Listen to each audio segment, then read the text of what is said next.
विशाखा ने भगवान बुद्ध को संघ की सेवा के लिए 8 वर किस कारण मांगे थे? उपासिका विशाखा ने संघ की सेवा के लिए मांगे गए 8 वर केवल दान देने की इच्छा नहीं थे, बल्कि वे बुद्ध धम्म की गहरी समझ, संघ के प्रति श्रद्धा, बुद्ध की शुद्ध भावना और जन्म मृत्यु से मुक्ति के मार्ग की उत्कृष्ट अभिव्यक्ति थे। ये प्रसंग विनय पिटक में वर्णित है। विशाखा कौन थी? विशाखा भगवान बुद्ध की सबसे महान उपासिकाओं में से एक थी। उन्हें मिगार माता की उपाधि मिली क्योंकि उन्होंने अपने ससुर मिगार को धम्म मार्ग पर स्थापित किया था। वो अत्यंत धनवान होने के बावजूद विनम्र, करुणामयी और प्रज्ञावान महान उपासिका थी। उपासिका विशाखा द्वारा मांगे गए 8 वर माने अवसर। ऐसे अवसर वे संक्षिप्त में इस प्रकार थे। नंबर 1, वर्षावास में भिक्षु संघ को चीवर दान देना। नंबर 2, आगंतुक बाहर से आने जाने वाले भिक्षुओं को भोजन दान देना। नंबर 3, चारिका यात्रा पर जाने वाले भिक्षुओं को भोजन दान देना।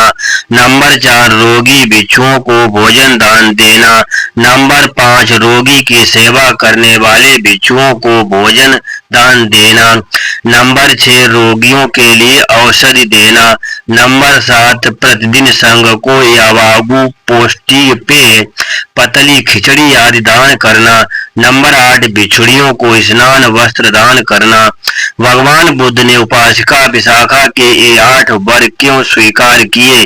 भगवान बुद्ध ने देखा कि विशाखा का इन वर मांगने का उद्देश्य यश, प्रतिष्ठा या स्वर्ग की कल्पनाओं में से नहीं था। इन वर मांगने का विशाखा का उद्देश्य व्यक्तिगत निरपेक्ष और संघ का गौरव, संघ की सुगम व्यवस्था थी। संघ की साधना में बाधा न आए, रोगी, अतिथि और यात्रारत भिक्षुओं का कष्ट दूर हो, दान के माध्यम से चित्त निर्मल बने, धम्म दीर्घ तक सुरक्षित रहे। इसलिए बुद्ध ने इन 8 वरों की अनुमति दी। इन 8 वरों के पीछे बुद्ध धम्म की गहराई, संघ की सेवा, भगवान बुद्ध की सेवा। जो संघ साधना कर रहा है, अपने चित्त को निर्मल कर रहा है, लोगों को भगवान बुद्ध की वाणी बता रहा है, वही धम्म को जीवित रखता है।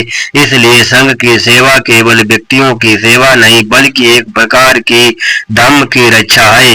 दान का उद्देश्य, दान देने का लक्ष्य केवल वस्तु देना नहीं, बल्कि लोभ का त्याग करना है।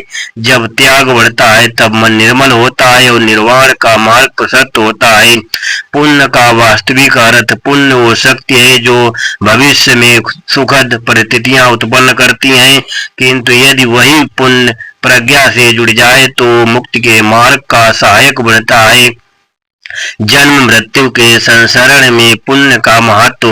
भगवान बुद्ध ने सिखाया कि जन्म मृत्यु का चक्र तृष्णा, लोभ और अविद्या से चलता है।